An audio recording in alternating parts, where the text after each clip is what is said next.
Iya, pemirsa masih bersama kami dalam Newsroom dan masih membahas terkait makna perayaan Natal. Saya ke Pak Jeki. Pak Jeki ini mungkin bisa berbagi cerita pada pemirsa semua bahwa memang masih bisa kita melihat ada beberapa toleransi-toleransi dari umat beragama di Indonesia yang masih bisa dikatakan menjadi inspirasi begitu, Pak. Ya, terima kasih. Mungkin saya bisa cerita sedikit pengalaman dari apa yang saya alami di Maluku ya. Dan sebelum saya pindah ke sini, ya semua orang tahu bahwa Maluku pernah terjadi konflik atas nama agama yang sangat berdarah-darah, yang sangat besar. Ya.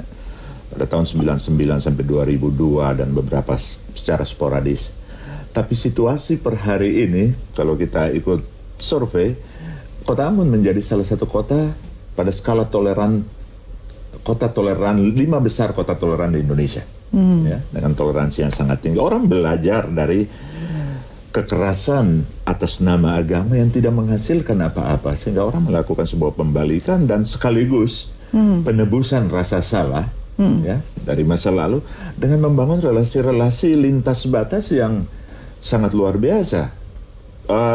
Beberapa teman jurnalis sekarang sedang menuju ke Ambon untuk mengambil gambar, ya, merekam situasi yang terakhir hari ini tentang silaturahim yang dibangun. Saya punya contoh setiap tahun di Ambon. Pada bulan Desember saya membuat acara Christmas Carols. Ya.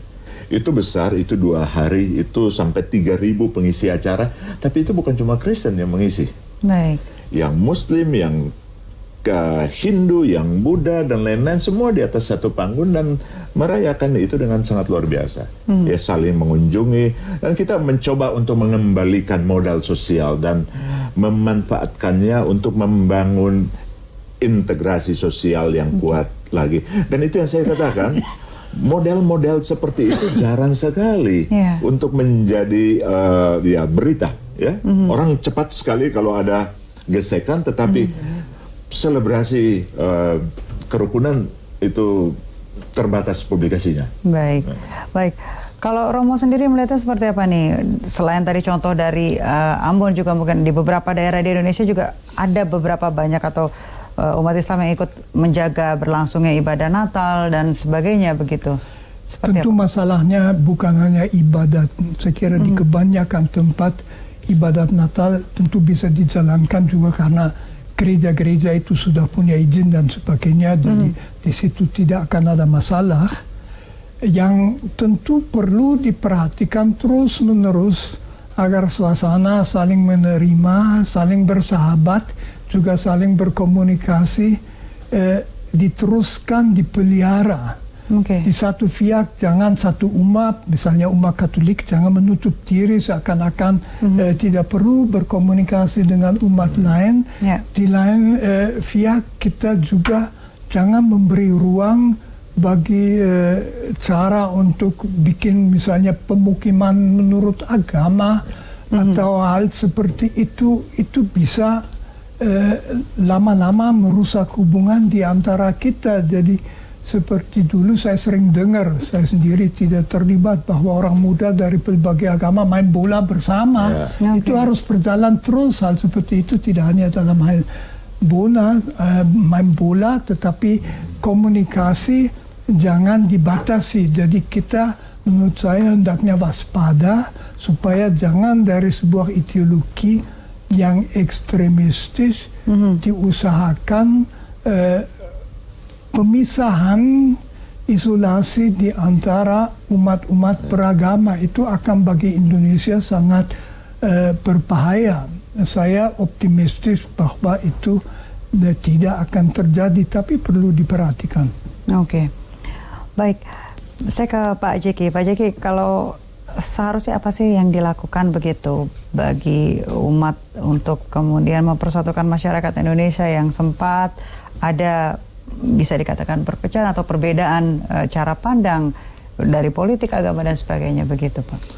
Ya, saya selalu percaya bahwa kita punya memori kolektif yang sangat kuat tentang kebersamaan, karena itu berakar pada akar-akar budaya kita.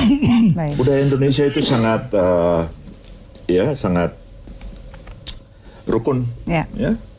Dan kita menghidupi itu di dalam sebuah perjalanan yang sangat panjang sampai dengan masuknya agama-agama, bagaimana Islam mengalami asimilasi berkali-kali dengan realitas lokal, bagaimana kekristenan kemudian, dan itu menyediakan bagi kita sangat banyak modal sosial yang kita rekonstruksi ulang untuk masuk ke dalam ruang-ruang publik, ya.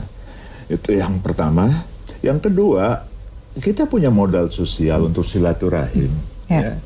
Untuk saling berjumpa, berkunjung, bersahabat secara langsung. Orang kita kan suka, ya, masyarakat di dalam karakter sosial yang sangat kuat. Ya. Kita suka hangout, kita suka ngopi bersama, kita menghabiskan suka waktu, kita suka arisan. Iya, betul sekali. Itu semua modal sosial yang saya kadang-kadang lihat tidak dimiliki oleh masyarakat lain, ya. Dan yang ketiga, kita punya juga landasan yang sangat kuat secara ideologis, hukum, kebinekaan, Pancasila.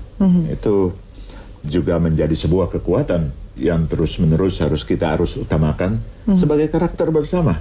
Nah, saya masih tetap sangat optimis karena dalam banyak perjalanan keluar, banyak negara menaruh hormat dan harapan terhadap Indonesia sebagai role model dari kerukunan yang bisa juga dipelajari.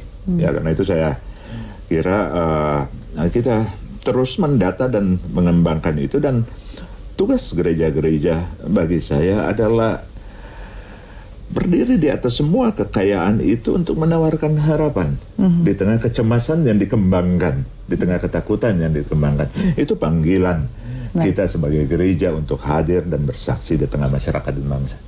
Baik. Romo, kalau saya mau bertanya pada Romo, kalau gimana sih dari jemaatnya sendiri begitu untuk kemudian, atau dari kita sebagai umat Kristiani gitu, untuk meredam gejolak ataupun isu-isu yang kemudian menyudutkan, bahkan tidak mungkin kadang menyulut emosi, itu harusnya seperti apa, Romo? Menyikapinya. Di situ pun saya kira ada dua unsur, yang satu itu komunikasi, yang satu itu ingatan bahwa Yesus yang kami ikuti menghendakinya di Natal. Ambil contoh dua kasus yang memang amat mengejutkan, mengerikan, dua kasus teror. Kita punya teror di Indonesia sudah sejak lebih dari 20 tahun, macam-macam objek dan sasaran. Kadang-kadang juga gereja bukan satu-satunya.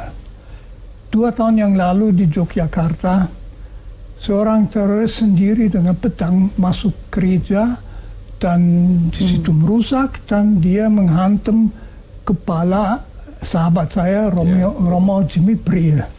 Tahun yang lalu ada kasus di Surabaya, di mana mengerikan sekali, satu keluarga meledakkan diri sendiri, mengira bahwa mungkin cepat masuk surga dengan itu. Nah, yang mengesankan di situ adalah langsung sesudahnya adalah tetangga-tetangga Muslim yang datang untuk membantu membereskan dan sebagainya.